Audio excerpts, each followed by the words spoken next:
Hello, everyone, and welcome to the Ragnarok Asia Masters 2022. We are your casters. My name is James. And my name is MG. Let's go. And yeah, let's go as we are going to start the round number two of the Ragnarok Asia Masters. 16 teams are left in this tournament. 16 teams have been eliminated. And yeah, like I mentioned, MG, this is round number two. A lot more intense matches are going to be seen and heard, you can say, in a while. And I'm quite excited to see how our matches will unfold for today, MG. Yes. Again, there's a lot of expectations. There's a lot of challenges as well, and definitely this is gonna be a pretty jam-packed day for our viewers and the same time for our players as well, who's gonna participate on these matches. Yeah. Yes, and for the first match, actually, let me tell you the matches that we are going to have for today. So we have the match between Obliviate versus Hall of Tarask. Next one will be Ellen Porkchop versus Wrist. Then Walang Sangit Ka versus Adonis. And the last match for tonight will be Dominari versus Nagahitam. Or Nagahitam is also called a Black Dragon. Nagahitam means Dragon. Black Dragon. That's Yeah, let me good. know if it's correct because I remember that's the meaning of Nagahitam. Yeah. Mm-hmm. And yeah, the first match actually that we're going to have tonight is going to be Obliviate versus Hall of Tarask, both teams from GGL. So this is the first time we're actually going to see a GGL versus GGL match on Ragnarok Asia Masters 2022 live. So these teams are both experienced because, like what I mentioned before, GGL has more experience when it comes to 7 versus 7. So let's see how these two experienced teams or guilds fight each other to claim the victory for this first match. Yes, and it's gonna be really interesting. Again, it's a matter of like familiarity. If I believe most of the GGL guilds is doing like scrims left and right between between their own numbers, I think, in the inside that server.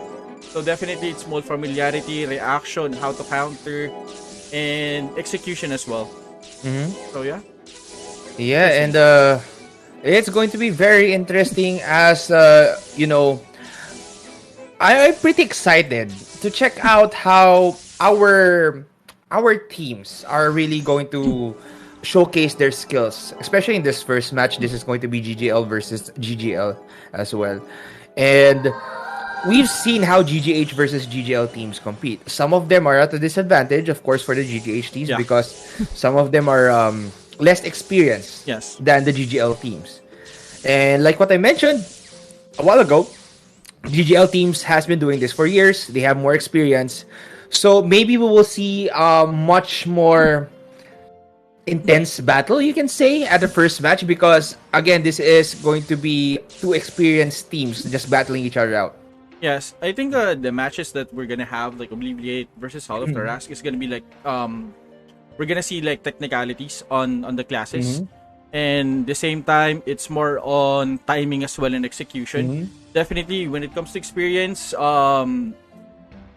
I think this guilds right now that's gonna have their match, it will all boil down on who has the patience and the same time the maybe we're gonna see some trap movements or baiting movements coming from these guilds. So yeah, I think that's gonna be the case for this two guilds right now. Yeah. Well, based on the first round that we saw these two teams, currently I can see kind of a new lineup here coming from Hall of Tarask. It's a pretty different lineup compared to the first match that they had, Yeah. or in the first round that they had, because I believe this wasn't their lineup back in the first round. So I think maybe for Obliviate, you see a different lineup as well, MG. Yeah, I think this is a different lineup. Yeah, because they might be bringing new things to the table right now, especially because this is round number 2, 16 teams remaining. This is a much more high stake battle, you can say, because if you win this matchup, this is still the best of 3 in round number 2. If you win this matchup and it becomes round number 3, you are now at the quarterfinals, you can say, Yeah. of the tournament. And when you reach the quarterfinals, it's going to be a huge thing because that's a top 8 already, Yes. right? And I just want to tackle as well regarding the classes on what James mentioned. Again, as much as possible, you need to, for me, I think you need to shift from one style to another style to give a bit of that mystery on your Oh, yeah. strategy. Yeah. So because again, they can always watch the live, they can always study how the execution on the certain lineups. But again, if you can actually do a different mix up or approach on the lineup that you have, it will actually give you maybe a slight of an advantage because again, the enemy, the tendency on that one, they will actually try to read or guess the movement of your guild versus to them. So I think the switch up is it's kind of good for this one. Yeah, well, they might be bringing such a different lineup that we are not used to seeing, and we might see some different strategies as well get utilized here in this first match. And currently, I'm excited to see how Howl of Tarask can actually take this match or take this round probably against Obliviate right now. So again, guys, if you are watching the stream, cheer for your favorite team, cheer for your favorite guilds, and make sure to vote in the poll as it is now up. Who do you think will win? Is it going to be Obliviate or Howl of Tarask? So let us know because these two teams actually won 2-0 against the teams from round number 1 that they eliminate. On round number 1, it was Trident Friends versus Obliviate. Obliviate won that match 2-0. Then Nimrod versus Howl of Tarask, and Howl of Tarask actually won that match 2-0 as well. So this is going to be a different lineup. Again, GGL versus GGL. This is going to be the first time we are going to be seeing this type of a matchup in this stream. Oh, all right. Okay. So give me 1 second. Oh my god. Yeah. All right. Same with mine actually. Okay. Really? Yeah. No. Why you do this? Okay. So there you go. Hold on for a little bit right there. Okay, so me and MG encountered a little bit of technical difficulty. All right. James, can you give me that? It's in the sheet, but anyway. Yeah. Can you post it there? Yeah. Okay. Hold on. Can you post on the Anyway, guys, while we're waiting for the switch up on this one, we're just checking everything. Okay. All right. As things are probably. Oh no. Okay. Hopefully, it's not that. Yeah. It's in your Discord. Anyway, sorry about that, guys. Sorry about that. As a little bit of a technical difficulty just happened a while ago. So there you go. Yeah. The beauty. Okay. So all set. All is fixed, and you have nothing to worry about. Let me. Good. All right.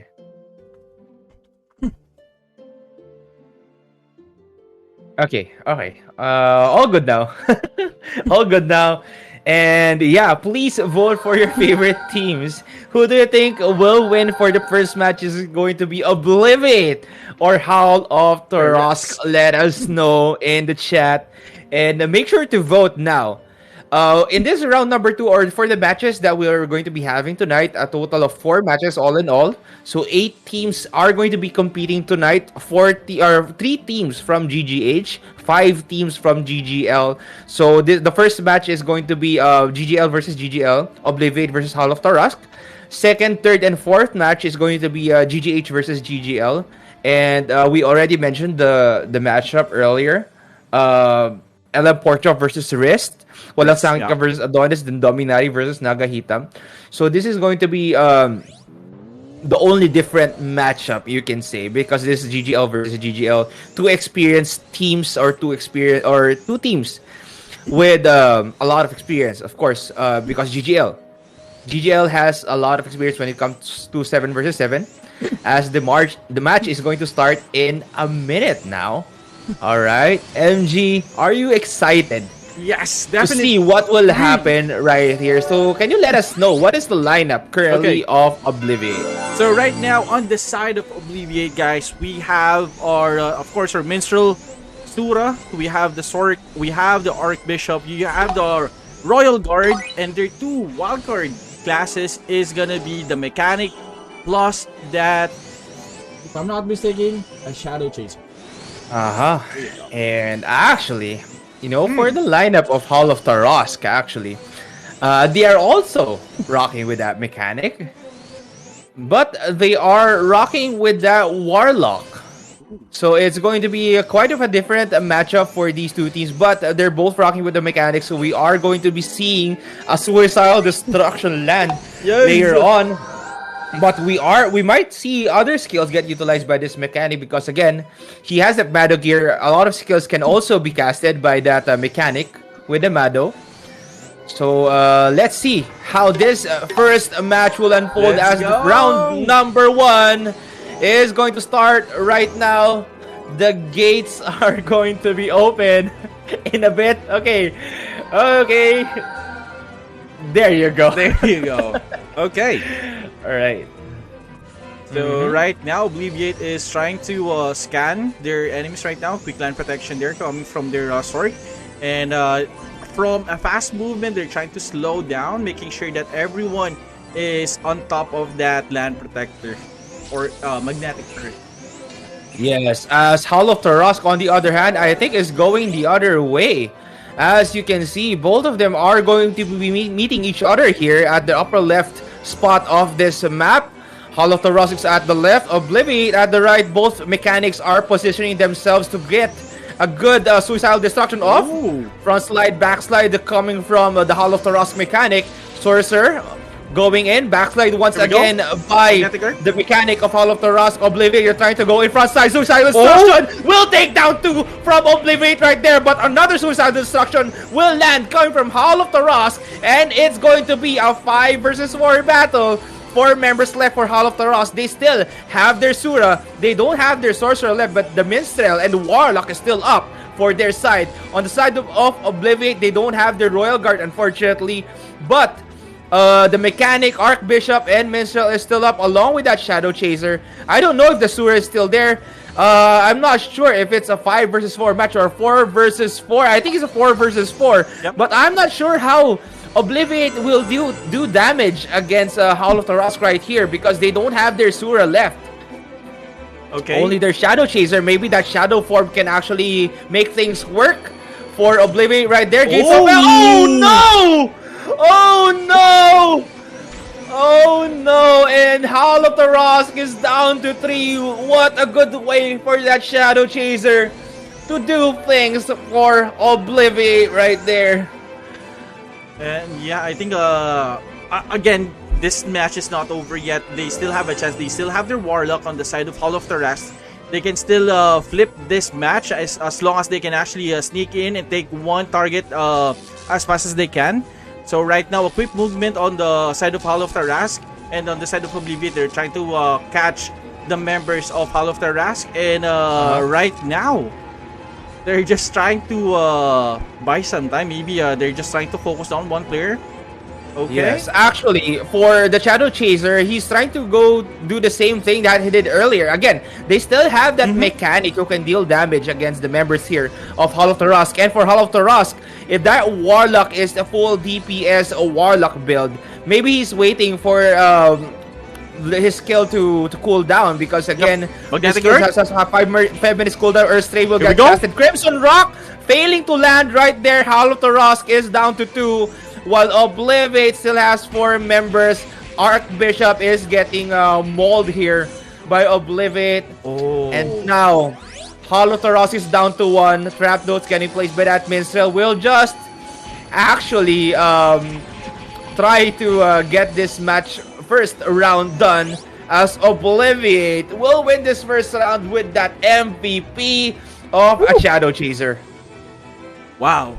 It was a really good match coming from these two guilds. Are very interesting and very aggressive exchanges of suicidal destruction between Hall of Tarask and Obliviate. Wow. Very, very good matchup right there. Obliviate getting that first round victory because of that Shadow Chaser. Just making sure to time his skills right. And counter what that Sura did, eliminating himself in the process. While Obliviate, just played it a little bit safe, played it patiently, made sure they make the right call. And because of that, they won the first round and we're heading on to round number 2. Yes, and that was really interesting exchanges of damage coming from these two guilds. So I think on the side of Hall of Tarask, they just got really punched really hard. But then again, I think they know how to counter the strategy of Obliviate based on the reaction that they have. Mm-hmm. Yes, and I believe it was the Shadow Formation that actually did the wonders for that Shadow Chaser. Yeah. Followed by that Fame Bob, like what he did earlier. And because of the skills, the timing that Shadow Chaser coming from Obliviate did, Hall of Tarask didn't get a chance to actually deal damage. Didn't get to deal damage against his opponents. Or the only target was of that Shadow Chaser. And I believe the Sura of Hall of Tarask also got surprised because he was trying to catch the Shadow Chaser off guard. Maybe he thought that the skill wasn't casted, or he could cast that Gates of Hell first before that Shadow Formation. Yes. So it was a misplay from Hall of Tarask. It was a good call actually, but unfortunately that Shadow Chaser of Obliviate was a little bit too good at that time, and because of that, round number 1 went to the side of Obliviate. Yes, I actually agree with you based on what happened there. And at the same time, it's again, it's a 1-0. Again, there's still a chance on the side of Hall of Tarask. It's just they need to be more precise on their execution. And again, their lineup is really strong. They have the mechanic, they have the warlock, so they are not losing that damage output. Versus on the side of Obliviate, wherein they opted out for a Shadow Chaser, which is a utility type of class for the 7v7. Yes. So again, it's as long as they can land a perfect, like they can zone out like 1 or 2 players right away, the Warlock can actually react quickly, and same time the Sura for the Gates of Hell. And yeah, I think they just need to take it slow and catch Obliviate off guard with their strategy. Yes, actually you're right about that, MG. The Warlock of Hall of Tarask needs to react a little bit quickly, as you are going to be spectating of their side in this battle right now. Yeah, MG? Yes, All I'm right. on the side of Hall of Tarask. All right. Their Warlock needs to actually spot the mechanic of Obliviate. Earlier, it was so sudden, it was so quick. They thought they had the advantage when their Suicidal Destruction hit, but the counter Suicidal Destruction landed on their side as well. Yes. So as both teams lost members, for Obliviate, the Sura of Obliviate also went in along with that Suicidal Destruction. Yes. landing that Curse Circle Gates of Hell. I'm not sure if that Curse Circle land, but I saw Gates of Hell happen. White Imprison can cause wonders for Hollow Thrust right there because they need to utilize their Warlock. They need to catch their mechanic. Using that White Imprison against that mechanic as he is going to go in. If your eyes are quick enough, eyes and hands are quick enough to actually spot the mechanic, just lock him up with that White Imprison. And maybe you can leave him there for until the duration ends, and you can concentrate on attacking your opponents by then. Or maybe you could, zone them out by using that White Imprison. Then just wait for maybe your opponents to push back or fall back for a little bit. Then you can go in and take down that mechanic. But it really depends on the strategy of these two teams, how they will perform or retaliate against the counters or the attacks that their opponents are doing. So for the side of Obliviate, they just need to be careful not to get hit by that Suicidal Destruction as well. I do like to commend the Shadow Chaser, like what he did in the round number 1. Again, the timing of that Shadow Formation plus Faint Bombs, just doing wonders for what they call this Obliviate right there. Since the Sura of Howl of Tarask got taken down, followed by their Warlock, they targeted their opponents properly. They know which class to eliminate first. Yes. And because of that, Obliviate got the advantage, took the match. They were left with no DPS members, just that Shadow Chaser mechanic with no Mado. Yes. And I'm not sure how much damage that high-speed Cartram can do, but it's not that much. Yes, I agree. And again, on this, what I noticed on this matchup, like, they don't actually care if they can land that Curse Circle on like a five-man stack. They just want to land it on specific characters. If they can actually catch like one or like 2 players, that's actually a good trade immediately on the Suicidal Destruction. They're just not aiming for that super what do you call this? Lockdown on the 6th player. They just want to eliminate 1 or 2 players, so from there they're just gonna snowball one by one. Yeah, I believe just hitting 2 or 3 players or taking out 2 or 3 players, or maybe even just 1 player with that Suicidal Destruction can cause good things for your team.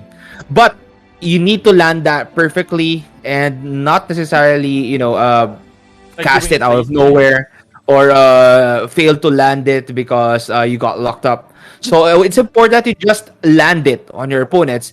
Eliminating that Royal Guard can also be a huge thing. Again, if you eliminate the Royal Guard, no more sacrifice, no more devotion will go off. Yes.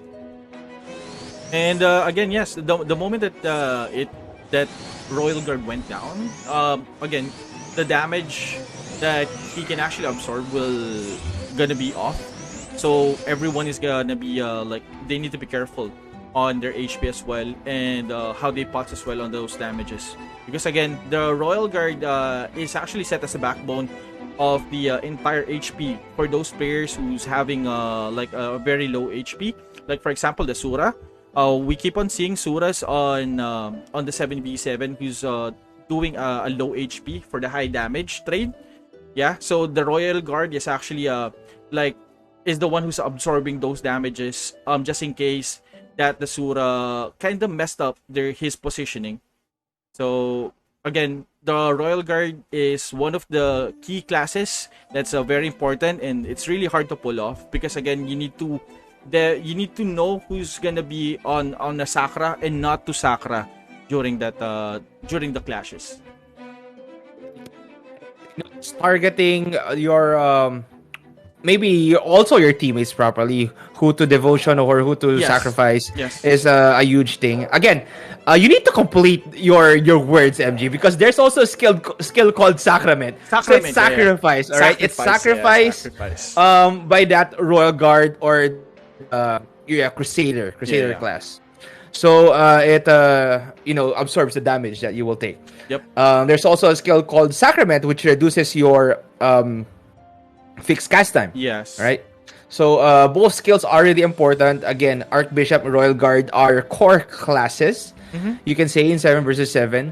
So it's really important for them to do their own work, target their teammates properly when they need to, and those specific skills that they need, especially the Lauda from that Archbishop, is going to be a huge thing, especially if they get caught by debuffs from their opponents. Yes.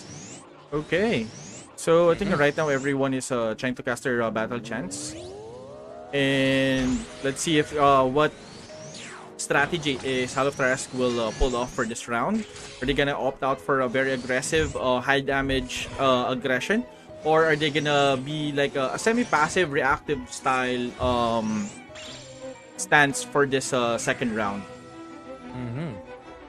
Well, we'll see what will happen in a bit as round number 2, I believe, is going to be something else because, this is the time for our teams to counter each other. They know what both teams are capable of. They might have battled each other before.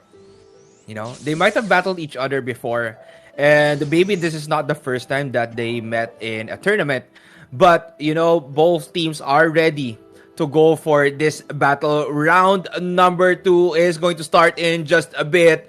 Who do you think will win round number 2? Is it going to be Obliviate or Hall of Tarask? Again, Obliviate already has that first point. Hall of Tarask needs to win 2 matches in a row. Yes. And I'm really excited for this clash because again, it's the positioning of the mechanic as well, and how will they execute the suicidal destruction, or are we gonna see a zoning strategy coming from Hall of Trash or Obliviate? So I'm very curious because almost they have the same lineup. It's just on the other side they have the Shadow Chaser, and on the side of Hall of Trash they have the Warlock for a high damage output. So, yes, and also you can lock up a single member without a White Imprison. The White Imprison. That's very important. Just make sure it lands on the right target. Not really hitting yourself or any other player out there that you don't need to.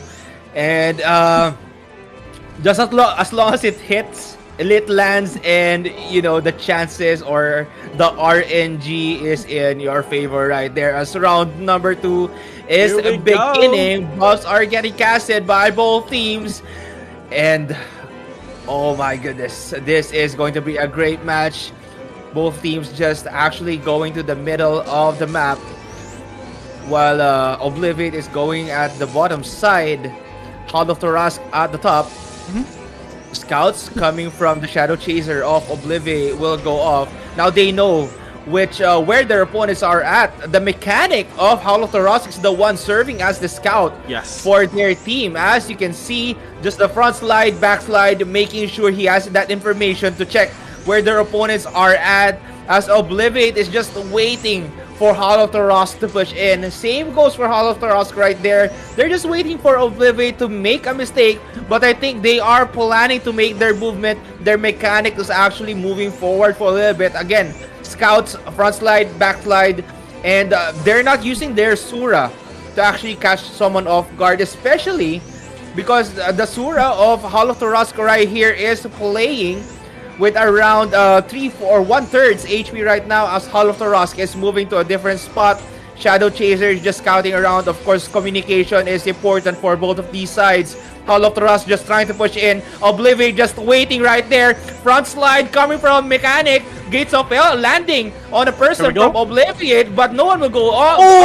Ignorance will get casted. Suicidal Destruction landing from Obliviate right there, taking down 3 members from Hall of Tarask. Actually, it was 2 members because 5 members were left, and now 4 members are remaining only for Hall of Tarask right here, as Obliviate still has 6 members. 6 more members, but I think both teams doesn't have their Sura anymore. Yes. Again, no more, or the Warlock is still there, up and running for Hall of Tarask. What can they do? These are the last 4 remaining members for Hall of Tarask. skills will get casted. Gates of Hell. No, no, no. Obliviate still has their Sura. Just landing They that got zone Gates out? of Hell, eliminating the Oh. members of Hall of Tarask as Obliviate will also take this round and get to 2-0. It's actually a really good match coming from Obliviate. Like, they have a really good reaction time despite of the loss of that Royal Guard on their side. They actually snowballed immediately once they landed at Suicidal Destruction. And from there, they recognize that they have the advantage. And they just pick off one by one the members of Howl of Tarask. So congratulations, Obliviate, for taking a 2-0 versus Howl of Tarask. Yes, and what a great match we had right there. Again, both rounds, Obliviate just waiting for Hall of Tarask to make those movements. That mechanic, though, from Hall of Tarask, I do gotta commend just scouting their opponents, just front slide, back slide, making sure he has enough space. I'm not sure where his Suicidal Destruction landed at that point. Same. But I saw the Suicidal Destruction land coming from Obliviate, just taking down some of the members there from Hall of Tarask. And yeah, Obliviate just waiting for the opportunity to strike. And with that 2-0 victory from Obliviate, they are going to be moving on to the next round. Wow. So I just want to comment as well. You mentioned the mechanic on the side of Hall of Tarask. He's actually doing good. Like, he as much as possible, he wants to get the information of the positioning of their opponents, right? Because again, the moment that you know the positioning of your opponents, it serves as a guide for your sorcerer where to put your magnetic earth or land protector, or how to reposition it. So there's actually a good communication between those two players. And regarding for the execution, I think Obliviate has the advantage on the execution. They know how to counter, and you're correct about they just waited how Howl of Tarask reacted on the positioning.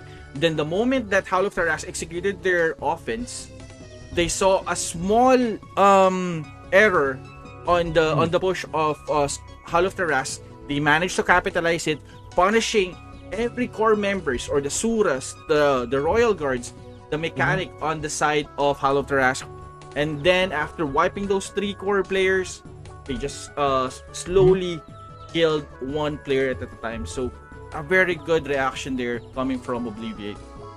Yes, well, I think for Hall of Tarask, their Warlock played a little bit passively right there. I was expecting more plays coming from the Warlock of Hall of Tarask. Again, because you can do so many great things with that Warlock in your lineup. Yeah. But if you get locked up like that, if you don't have enough space to actually, cast your skills against your opponents, it's going to be quite a difficult task. So probably because they don't have a Shadow Chaser in their lineup, no crazy weeds will go off. The magnetic earth on the floor there of Obliviate cannot get broken, because again they only have that mechanic to eliminate a whole stack of Obliviate for Hall of Tarask, and that Warlock can lock up someone right there. But as soon as the magnetic earths connect, you need to time your White Imprison right. Again, if that magnetic earth is on the floor, that's not going to work. That's not going to happen for you. Yes. So you need to time your skills right. Same goes for both teams. Just Obliviate just showed their dominance, their experience there in the battle. Again, with that Shadow Chaser in the lineup, I think it's going to be a huge game changer. And it was a huge game changer for Obliviate. Yes. Ignorance again, getting casted, or Masquerade Ignorance, which prevents a player from casting anything or skills from getting casted. Yeah. And a lot of debuffs can be caused by a Shadow Chaser, and we saw how deadly a Shadow Chaser can be, especially if you time your skills right. Feint Bobs can work, a Shadow Formation can work as well, just to eliminate a single target. Unfortunately for Hall of Tarask, they didn't manage to utilize their lineup Yeah. that much. They were able to utilize that mechanic, but the Warlock, I think, just played a little bit passively right there. That's why Obliviate won that first match. Yes. And on the same note, I just want to mention as well that regarding the lineup of Hall of Taras, like I Mhm. think the lineup is really good. Like you Yes, have it is. you have a different mix up regarding for the damage. Like you have the magic damage, you have the physical damage, you have the Suicidal Destruction. So there's actually three things that that they need to be careful on facing that kind of lineup, right? But then again, I think Obliviate really knows what to do on those type of lineup, right? On how to punish as much as possible. They don't want to have that mid-range fights because again, the Warlock can actually reach them. So as much as possible, the positioning of the Warlock versus on the side of Obliviate, they're trying to stray away on the range side.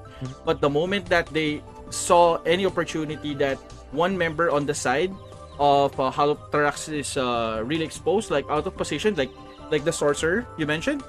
I think the Sorcerer earlier was really out position there. That's why there's an opening on the side of Obliviate, taking down the Sorcerer very easily, right? Mm-hmm.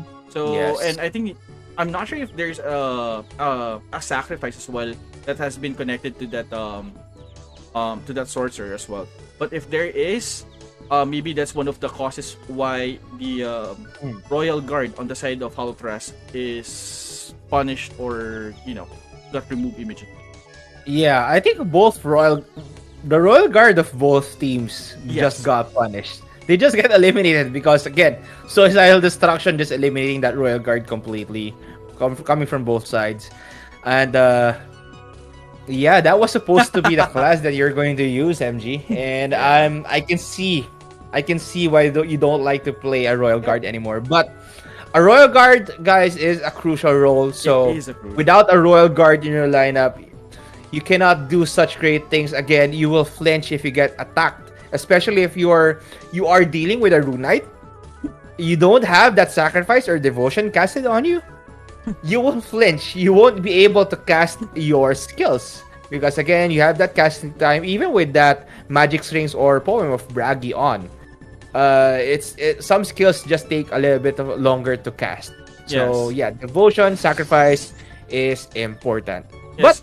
let's enough for the first match right there, MG. Since the second match is going to start in just a bit, both teams are getting ready. The match is between L and Porkchop versus Wrist.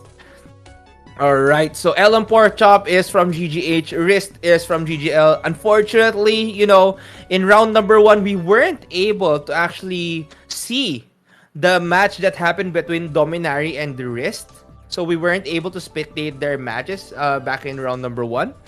But I'm excited to see how they will, how they play.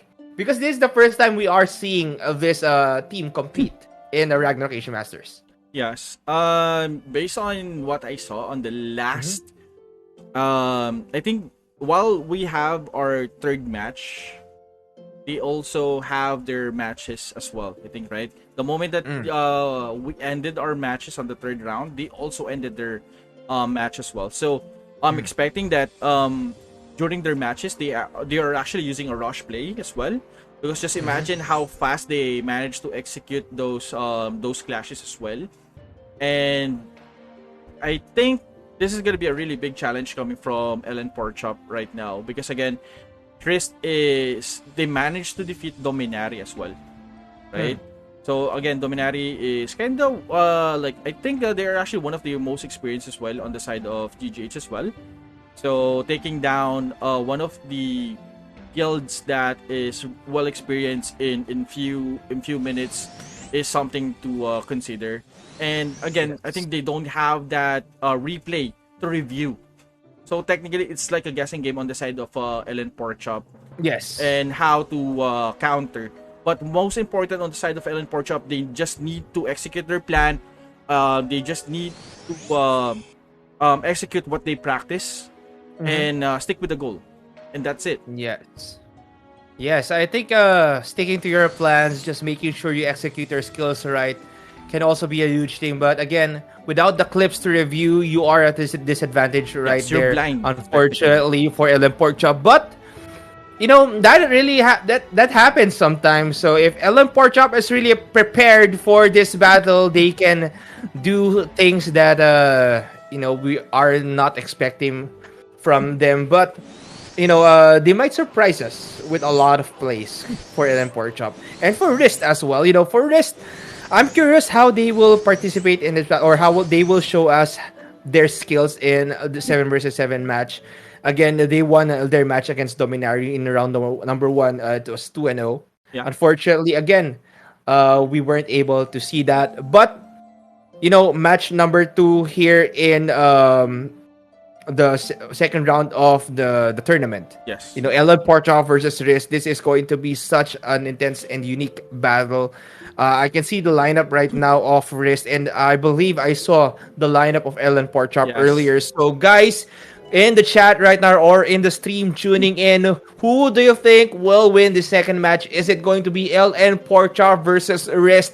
The poll is now up, so make Let's sure go. to vote right now and let us know what you think because both teams are prepared and ready. Shop or buy phase Buy store phase. hours is now going to end in around 2 minutes. Just a little bit of time. Just Just a little bit of time to get things ready. I think for both teams right here. And this is exciting, MG, because I'm curious on how Rist eliminated Dominary in the first round. Yeah. Because again, we didn't see their match. Yes, and on the side of Ellen Porkchop, I'm really excited on this one because I just really want to see how they will read the movement on the side of Wrist, or how will they set their tempo versus this guild. Again, a very experienced guild versus Ellen Porkchop, who is actually new to the 7v7 scene.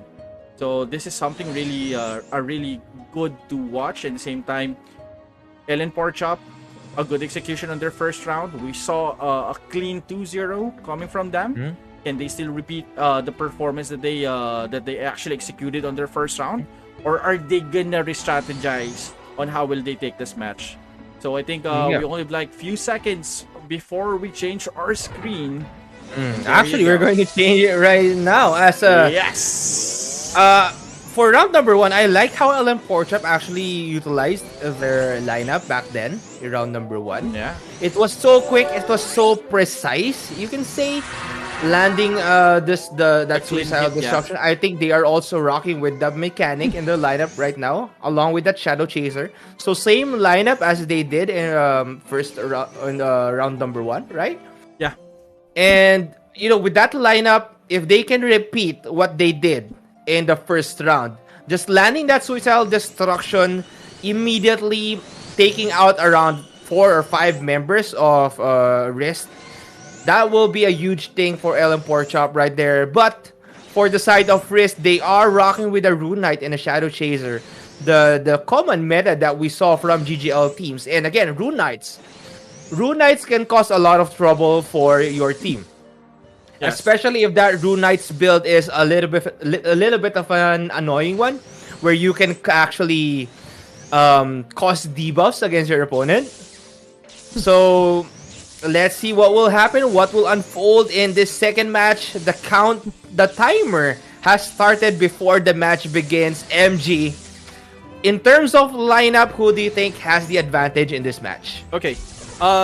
Right now, if we're talking about the lineup, I think for me personally, I think Ellen Porkchop this is their comfort classes, to be fair. Okay, I think they didn't change any classes, and you're correct. If they manage to land that same performance that they did on round one, this is gonna be like a really good match for them, right? This is again the comfort classes of Ellen Porkchop.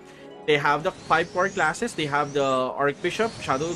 They have the Archbishop, Sura, Minstrel, Royal Guard, Archbishop, and Sorcerer. Plus their 2 wildcard classes, which is the Shadow Chaser and the Mechanic. So with this Suicidal Destruction, despite of the pressure that you're saying on the side of Rune Knight, if they can land that suicidal destruction on those key players, it's gonna be an easy GG for them.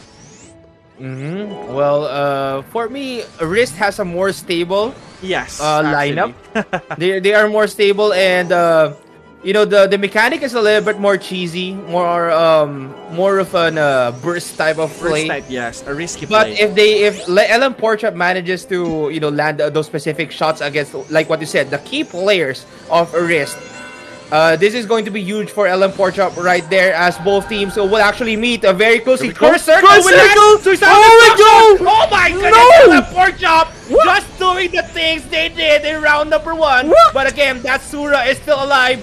Dragon's Breath will land coming from the Wrist right there. And Wrist is down to 5. Ellen Porchop still has 4. Their Sura is nowhere to be found. But I don't know. Maybe Ellen Porchop lost their Sura Yes, I think already. they 4 lost their members Sura. left for Ellen Porchop. Masquerade Ignorance will get casted by the Shadow Chaser of Wrist. And now, without that Sura of Ellen Porchop, they will be at a disadvantage. Suicidal Destruction was beautiful and perfect, but unfortunately, the follow-up didn't happen for Ellen Porchop right there. And Wrist just taking the battle, making sure they are patient enough Wow. to deal damage against their opponents, and taking this first round victory against Ellen Porchop. Wow. Like, James, at 1 second, I thought that they actually had that match. But again, I think they just baited out the suicidal destruction, the curse circle, a quick reaction coming from their team, and from there, the moment that the curse circle is off and that's suicidal destruction, those 2 players coming from Ellen Porchop got eliminated immediately. So I'm just really like surprised how Wrist managed to come back on that punish. Well, the execution of Ellen Porchop was great.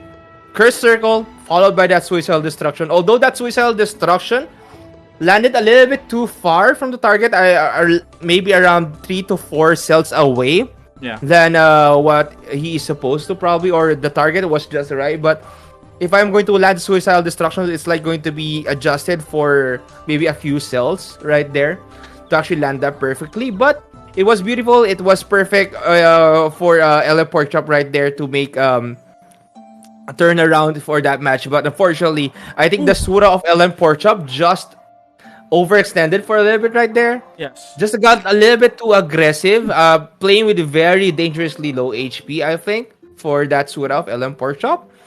And because of that, they weren't able to land those hits that they needed to take down the team, or the full team of Wrist right here. Or maybe that Shadow Chaser landed that Shadow form as well. Yes. Eliminating that Sura of Wrist right there. So I'm not really entirely sure what happened right there, because it happened so quickly. As I will check out the replays later on and make my statements probably in the next live. Yes. All right, and it was a great battle actually, round number 1. Yes, I actually agree on the overextending. If that's gonna be like the match, I think what Ellen Porchard should done there is they actually just fall back, have a quick reset, right? Because again, you already eliminated like 1 or 2 players on that fight, right? So meaning, if you know that you eliminated like those 2 players and there's still Asura and RK that's still alive on their side, the burst potential that they can actually do to that Sura is still possible. So I think again, there is an overextend that happened there. They should be backing during that time and have a quick reset and take 1 player at a time on the side of Ellen Porchop. But again, I think it's still a hard decision, because if you're gonna be on that spot and if you see an opening, there's actually a 50-50 chance that you can actually wipe them, right? There is that question, on that, maybe on that Sura's mind, that if he can actually try to wipe one or two players. But then again, Mhm. that's a risky play coming from Ellen Porchop. So let's see the adjustment. Ooh, Yeah, actually, for Ellen Porchop earlier, they took down two key players from yeah. Wrist. Royal Guard was down, and on another member that I need to remember got taken down as well. But yeah, with them taking down two members, Yeah. they could actually cause a huge damage with, especially without the Royal Guard. But again, what happened to the round number one of Obliviate and Hall of Thoros can happen right here in this match as well. Yes. So again, Shadow Formation with that Shadow Chaser. Their Shadow Chaser is alive. Again, he can cause a Shadow Chaser can cause debuffs, a lot of debuffs. Masquerade, some Shadow Formation, some Fate Bombs, Bloody Lust, just to really really disable your Delay. opponents. Disable. And with you getting those skills landed on your opponents, with them successfully getting casted, because they have a chance to fail depending on the status of your opponents, the current status of your opponents. Yeah. So if those skills landed, for LM Porkchop, Mhm. they probably had a little bit of a difficulty just landing those shots, probably in round number one, to follow up with that suicidal destruction. Or the Cursed Circle plus the Suicidal Destruction landed perfectly again. But then again, all they needed was a little bit of a follow up to Yes. eliminate the opponents or the members of Wrist. But what Wrist did there was a back out a little bit, let their Rune Knight do their thing, Yeah.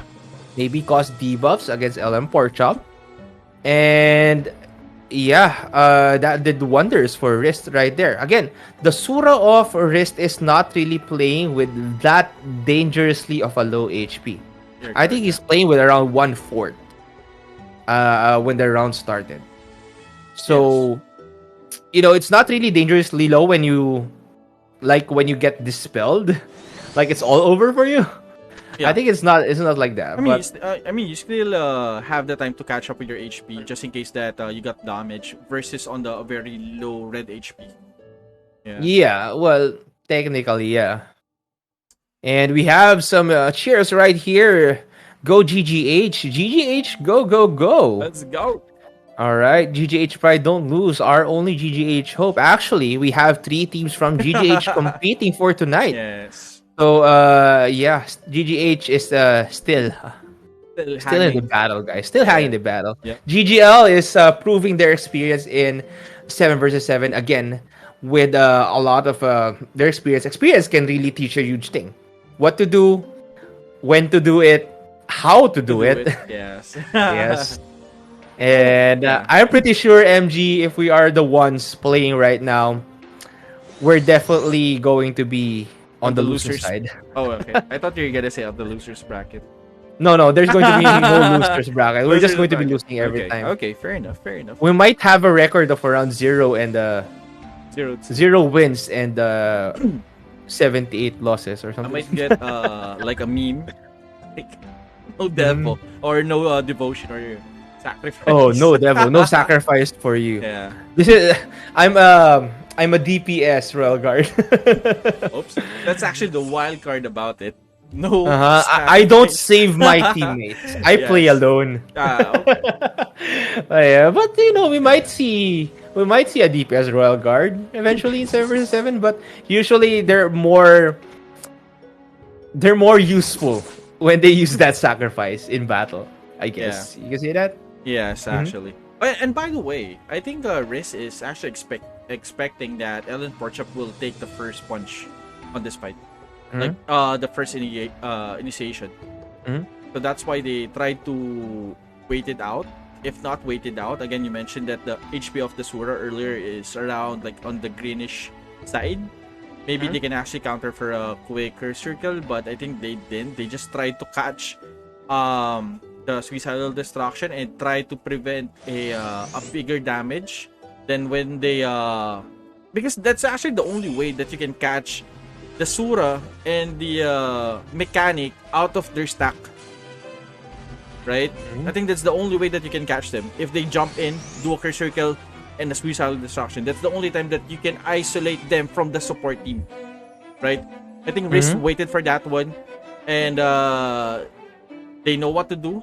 Once those two players got isolated, they got really punished right away. Team rolled everyone, and yeah, that's gonna be a win. Uh-huh. So I see different skills that get casted here by LM Porkchop. So this is pretty interesting as we are going to see what will happen right here. And of course, buffs are getting casted 1 minute to cast their own buffs and make sure they are buffed up and ready for the second round of the second match tonight. All right. Again, we'll be having a total of 4 matches tonight. This is the second match, round 2 of LM Porkchop versus Wrist. Okay, so on the side of Risk right now, I think they're already done doing their battle chants. So they still have like 1 minute. And the question that I have here is Risk gonna do a quick push on this one, since there is a tendency that LM Porkchop will just play like a very slow tempo. Well, for LM Porkchop, I believe not. If you're going to play slowly, you can get countered immediately. Again, you are dealing with a Runite. So I don't think playing slow is really the best option for LM Porkchop right here, MG. Yes.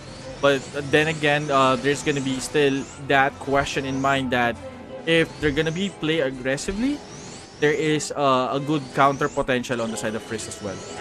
So it's still a 50-50 chance if they're gonna play a bit aggressively on this. So let's see how LM Porkchop will take this match, because again, it's a 0-1, and right now Risk is taking the first point of this match. LM Porkchop versus Wrist. Let's go ahead and check it out now. All right, round number 2 has started. LM Porkchop just quickly going in. The scouts coming from the Sura and Shadow Chaser off both sides. Crazy Vines getting casted here. Just eliminating that Magnetic Earth on the side of LM Porkchop. Land Protector got recasted here. Here we go. And LM just playing a little bit safe right here. Neutral barrier at the top side right there to not get hit. But that Royal Guard of LM Porkchop will get finished off really quickly. And no suicidal destructions will land. But Shadow Formation coming from the Shadow Chaser here from LM Porkchop. Siren's voice coming from the minstrel. And you can see Wrist is just battling it out with LM Porkchop right now. Making sure to eliminate LM Porkchop one by one. And just trampling on them in that side. As soon as the Royal Guard of LM Porkchop went down, Wrist just barged in and just finished LM Porkchop off. Yes. The moment that Royal Guard is down, that's actually a go signal for them. So again, good anticipation on the side of Wrist and good patience as well. And that pressure as well on removing that Magnetic Earth or Land Protector is really working on the side of Wrist, making that opportunity for their other characters to move closely to the stack of LM Porkchop. But then again, LM Porkchop did their best. We saw good execution. They actually tried to change their tempo, but the tempo is not enough to switch things versus Wrist, and Wrist is taking the 2 points out of this match versus LM Porkchop. Yes, unfortunately for LM Porkchop, like what I said earlier though, MG. Yeah. If they play a little bit more passively or they just play a little bit more safe, it's a little bit harder for them to initiate those attacks. Yep. Against Wrist right there. And that's what happened. Crazy Weed or Crazy Vines just landed on the side there of LM Porkchop.